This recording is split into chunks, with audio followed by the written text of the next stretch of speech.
झुम झुम झुम गोष्टींचा वार शनिवार झुम नमस्कार बालमित्रांनो, कसे आहात? मजेत ना?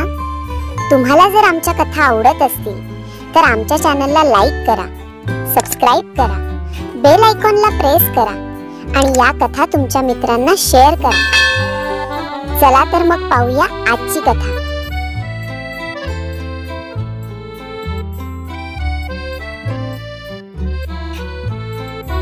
हत्ती दादा, हे बघ मी तुझ्यासाठी काय आणले आहे। अरे वा, गुलाबाचे फूल किती सुंदर आहे, धन्यवाद। अरे पण तू हे कुठून आणलेस? अरे ते आपल्या गावातील शामू काका आहेत ना, त्यांचा गुलाबांचा ताटवा आहे ना, त्यांच्या गुलाबाच्या ताटव्यातूनच मी हे फूल तोडून आणले आहे। अरे पण तू त्यांना विचारून आणले आहेस ना? नाही रे, मी जर त्यांना विचारलं असतं तर त्यांनी मला फूल दिलंच नसतं। हे बघ मोती, आई सांगते दुसऱ्याला न विचारता त्यांची वस्तू घेणे म्हणजे एक प्रकारची चोरीच आहे। अरे पण मला चोरी करायची नव्हती। हे बघ मोती, तुझा हेतू वाईट नव्हता, पण दुसऱ्याला न विचारता त्यांची वस्तू घेणं म्हणजे ही चोरीच झाली।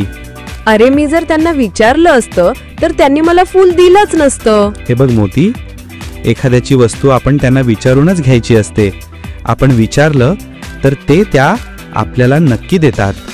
आता काय करायचं रे हत्ती दादा? हे बघ मोती, आपण शामू काकांच्याकडे जाऊ आणि तू त्यांना सांग की तुझ्याकडून चूक झाली, तू त्यांना न विचारता फूल तोडून घेतलंस, तू त्यांची माफी माग। अरे पण ते मला रागवतील ना? हे बघ मोती, माझी आई सांगते आपल्याकडून चूक झाली आणि आपण जर माफी मागितली तर लोक आपल्याला माफ करतात। खरंच?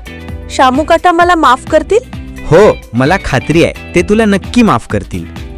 हत्ती दादा, इथून पुढे मी कधीही अशी चूक करणार नाही। मी असे कधीही वागणार नाही, कधीही कुणाला न विचारता त्यांची वस्तू घेणार नाही। चल आपण शामू काकांच्याकडे जाऊ, मी त्यांची माफी मागतो। आता कसा शहाण्यासारखा बोललास, चल आपण शामू काकांच्याकडे जाऊ।